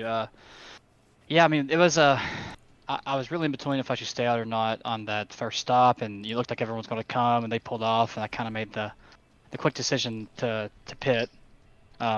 And at that point, it was just kind of, was I going to get screwed by cautions or they? And well, I guess they really couldn't have got screwed, but I definitely could have. If I got a caution, 10 to 15 laps to go, they could have all came in, and yeah, I just got left in the dust because the fall off here is so much. But yeah, it worked out. I had to make it. If I could have pit with them there, but then if we get a late yellow, I'm going to have 40 lap old tires, and they're going to have fresh ones. So I kind of opted to be a little safer and stay out another 10 or 15, so that if we do get a late yellow, my tires will be 20, 25 laps. So I'm not just going to wreck and kill the field. And it worked out. I still got back to third. I thought I'd have something for P2 there, but I had 10 lap freshers then, but I murdered him driving through the field, pushing really hard. So yeah, I said to be expected, but I can't complain. Bringing a P3 there. There you go, Swats. Yeah, and I mean, Gabe, I kind of picked you and Barney out after that caution, and you guys came down, and it was about 5-10 laps into it, and I was like, we did a little crank it up session there, and as they were doing that crank it up session, I was kind of watching you and Barney, and you guys were picking guys off left and right. And I was like, when we came back from it, I was like, Pete, you need to pay attention to this 27 and 16 because you guys were tag teaming. Once you got under, the 16 would follow you. And then once you got up into about the top 7, top 6, he wasn't able to continue following you. And then he decided to pit with the McCann brothers and some others that were up there. I mean, I get the strategy call. I get when you, like you just said, you got to the leader and you could have pit with them and you would have been on really, really old tires. Could you have made it a little more interesting maybe when you got to the 33? And I know you see in the corners, you were faster. Like you were closing on him in the corners because he had to let off a lot compared to you. Could you have given him a nudge and maybe moved him up the track a little bit to get by him and then get away to make up the time when you did pit? Well, that definitely could have been an option. But I was really late to the downshifting in the corner. I wasn't doing that in the first half race. I kind of picked that up from them. I didn't even realize that was faster. So that was part of why I kept getting so deep into corners. You take a wide arc and then park it on the apex and while they're downshifting. There's a couple times I definitely could have made contact, but I've never raced with these guys before. I'm not really about that type of thing anyway. So if I can't pass him clean, I'm not going to pass him. Oh man, I definitely want to say congratulations on that because that was a really great call by you. Big move from mid-pack all the way to the top 3. Yes, sir. I appreciate that. Yeah, I definitely got to echo that as well. So next week we are going road racing. We're going to deal with the lefts and rights. How you feeling about the first road course race of the season? And is that kind of your thing, or is this week going to be full of extra seat time for Gabe Ellison? I do okay. I definitely wouldn't call myself an ace or anything. I like to run GT3 cars, but I don't find that it translates very much. A lot more grip over there. So I'll be okay. I'll fare all right. I won't be pissed slow or anything, but I don't see myself leaving the field or nothing like that. All right. Well, it'll be Road America 1 week from tonight, and definitely wish you a whole lot of luck, Gabe. Yes, thank you. You got it. All right. Any quick friends, family, sponsors you need to get out there, sir?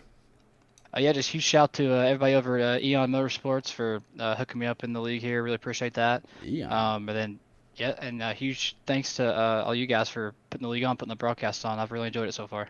There you go. There's a name from the past, Eon Motorsports. All right, let's bring on up the one and only Brian McCann. We had a quick opportunity to talk to driver 3 during one of those cautions. He didn't really want to give away the strategy, and you can't blame him. The man started on pole, finishing P2. Brian, you're picking right up. We all got a chance to see what your trophy's going to look like once it gets shipped to you. It looked like it was at least 3 to 4 feet tall. But, man, that's last year. You're focusing in on this year. Now 2 races in, Daytona and Nashville. We're going to Road America next week. Talk us through your race, and were you worried about the 27? 27, was that Gabriel? Yep. Oh, yeah, I was really worried. He had fresher tires than me, and him and Neil was running me down there for a while. And I thought Neil was going to get to me. I'm not sure what happened. Maybe they raced behind me. Then all of a sudden I looked back, and it's Gabriel, and I was like, oh, no, I need to pick my pace up a little bit. So I started trying to figure out ways to improve a little bit. I noticed on lap 79, I wasn't really sure if I had damage or not, and I looked on the replay right before you guys pulled me up. Lap 79, I got damage, and I think damage had a pretty big effect on me there. Slowed me down a little bit aero-wise, but other than that, it was a good race. Nothing really major went wrong, and luckily we bring it home second. Swats? Well, Brian, I mean, Pete let you know, which some drivers think that's a bad thing, but he let you know I picked you before you even qualified. I just went with you because I felt like I didn't even know one last season at Nashville also. So I just kind of went with you because I kind of figured you're the champ for a reason, and you're the champ until you're not the champ no more. So I'm going to pick you until that maybe happens or not. But you're always the champ. I'm gonna ask you, first of all, a personal question. Which one's older, you or Kevin? I'm older. Okay, so I mean, well, actually, no, it's not the same because my younger brother's obviously better than me at iRacing, but your younger brother tonight gets the better of you at a track that you won last season. What difference needed to happen in this race for you to get to him? Was it maybe a caution coming out? You were a couple positions back from him when he pitted. Your pit stop was better than his by about 2-3 tenths, but it didn't translate to the track because you came out further behind him. You know, what was it that delayed that, and what did you need to happen to get to him? Yeah, I was going to try to undercut him on that pit a little bit. That would have given me a little advantage, and I was wanting to get more, and it's worse on all levels. But unfortunately, I wasn't able to get back in front of him. Actually, I do remember, and I need to call him out on this, but when he came out of the pits, he came out, and we were going to be side by side, right, going into turn 3. But he came over the radio and said, I got a black flag. So when he said that, he thought he went on when he exited. When he said that, I kind of didn't enter that turn as quick because I figured I wasn't racing him anymore. So I would like to call him out on that. But other than that, doped you. Yeah, exactly. No, he had a fast truck. I knew he was going to be fast here tonight. I've raced with him here before at this track. I don't understand this track. So yeah, he was a driver to pick tonight. Well, you definitely did a great job by getting the pole. P2 finish. To me, like I said to Pete, this is the start of the season. Daytona, to me, yes, it's the first race in most leagues, but it's not the actual start of the season to me. This is where it gets down to the nitty-gritty. These style of tracks, the road courses, the short tracks, all of those matter more than the super speedways do. So you guys finishing 1-2, I think it's a great start to this thing for you to go for a repeat championship. Yep. Love the schedule and the tracks. It's a great season. Looking forward to it.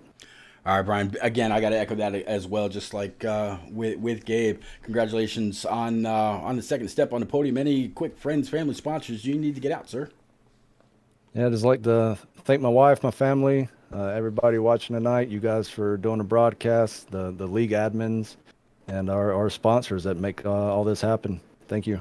Absolutely welcome.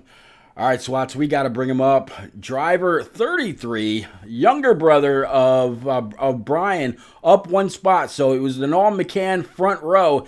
Kevin McCann, driver of the number 33, Spartan Transportation, LLC, silver. Older brother just said you kind of might have swindled them a little bit, talking about a black flag. And here you are. And tonight it's all about you, sir. Congratulations on this W. Yeah, thank you. I knew he was probably going to say something about that. You know, from my side, I honestly thought I was getting a black. I don't know. Just thankful that Netcode put me on the right side of that line here tonight and was able to bring it home in victory lane. Man, you had phenomenal speed. It really didn't seem like your truck fell off all that much, even on the longer run. Your brother just kind of mentioned that you've always been good here at Nashville. What is it about that track that suits your style? Flatter tracks are generally more my speed. And then any track where you generally have to, it was a shifting track, and everything just felt right. I was able to stay good and consistent. I think that was the key. Keep the tire wear consistent and run some consistent times. And clean air helped a whole lot here. Anytime you got behind somebody within like half a second, the dirty air really made the truck push. So I knew I wanted to, once I got out front, I knew I wanted to keep it. Brandon, he really gave me a run for my money there on that restart after the comp caution. But, I was going to fight him hard for it because I knew I wanted that clean air. There you go. Swats? Well, Kevin, I will say that sounds like a little brother move with the black flag thing. But if it was done, you really thought you were going to get black flag, then I can understand. But, kind of looking at this, I've been saying it all night that this was the start of the season. We're going into a road course and other tracks mixed in here that are Triangle and going to Talladega and things like that. With this being kind of the start of the season minus Daytona and you getting this win tonight, does this really give you a kind of a bump or a push to say, hey, maybe I can beat out older brother this year for the championship? Yeah, it's a really interesting schedule. I'm glad they brought some road courses back. Got short tracks, got to keep pushing here. But as we all know, it's a long season.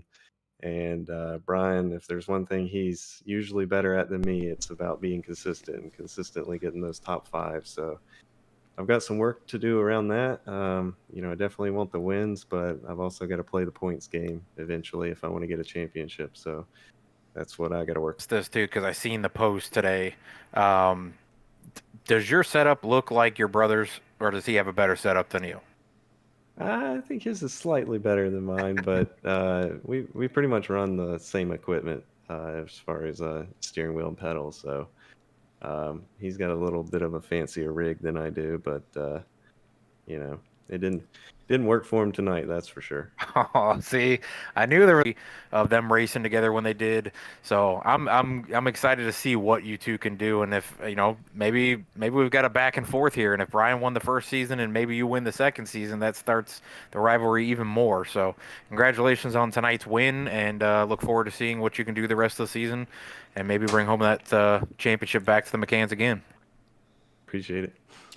Yeah, absolutely. Big congratulations. Way to get the dub here on race 2 from Nashville. Any quick friends, family, sponsors that are on your side, sir? Yeah, just shout out to all the league admins and all the sponsors. Spartan Logistics, R&R Racewear, all the guys that put on the league, and shout out to you guys for doing the broadcast. And that's pretty much it. Yeah, and I might as well roll right along with that. Talking about R&R, I actually just put their information up there on the screen. R&R Racewear, r-rracewear.com. It's an enterprise and apparel and die-cast company based in Valley Park, Missouri. Company currently operates in a state-of-the-art facility and employs over 25 people. R&R began as Awesome Collectibles, an 800 square foot die-cast store in 1995, the year I graduated high school. How about that? After a few years, the company became a distributor for Action Performance before venturing into t-shirt printing and embroidery in 2009. Aside from R&R Racewear, of course, we got to thank the Hot Dog Stand podcast over on Roku TV. Again, guys and girls, if you have a favorite Roku device, whether it's a TV, Roku streaming device, whatever it is, go on over, look up the IROC TV logo that's on the bottom left-hand side. It's a free download. All straight, everything from in some of your favorite past drivers, and even news on current ones. Go on over, look them up, and enjoy. Tell them Repeat sent you. And then again, of course, we'll go ahead and bring on up the one and only helmet for Spartan Logistics, Spartan Transportation. It's Spartan Logistics Management, you'll find a combined 75 years worth of experience among their logistics specialists. Through their team, you can rest assured that your freight will always be managed safely and with the highest of priority. They are constantly innovating to refine their processes to ensure that you and your customers are given only the highest quality of service. A dedicated logistics specialist will always be readily available 24 hours, 55 days a year to provide you with quality, reliable services, never leaving you with unanswered concerns or questions. Through technology, you never have to question if your freight has been picked up, delivered, or billed. They will provide you with full service tracking from start to finish. So again, big thank you to Spartan Transportation, R&R Racewear, and the Hot Dog Stand podcast for fully sponsoring the IROC Challenge series, brought to you every single Thursday night. And as I mentioned earlier, if you're an asphalt guy, if you're a dirt guy, whatever it is, if you're a driver out here on iRacing and you've got one favorite form of motorsports over another, reach out to IROC through their Facebook, YouTube, or Twitter page and get involved. Your time and money will be well spent. Kurt, week number 2 is in the books. Your pick didn't get it, neither did mine. But next week we're going road course racing, which you could say is somewhat like, another who can it be kind of race. We'll have to see who gets it done next week. Yeah, my position finished a little higher than your pick, so I'm just going to go with that. Here we go. I mean, yeah, I don't know what road course racing is going to do with these guys. Road courses can be equalizers. Guys who maybe not as good as 1.5 miles and the big tracks and things like that have way more experience on road courses can definitely propel themselves in a big points night if other guys are mediocre or, maybe just a little better than mediocre, but not as good as others can be. So it'll be to see who next week is at the top of the leaderboards when we go into this race. I might wait a little while to make my pick next week, so we'll see what happens there. But Pete, thank you for bringing me up here and being able to call these races with you, and thank you to the guys that put on these series as well for allowing me to come up here and be in the booth with you. All right, you got it. Absolutely. I'm glad that you were available. All right, so that's going to be it. Don't forget Road America again next week rather. Same bat time, same bat channel, 9 p.m. Eastern, right here on Facebook, YouTube, Twitter, or IROC TV through your Roku device. We'll see you again. Everybody have a great night. Stay safe. Take care.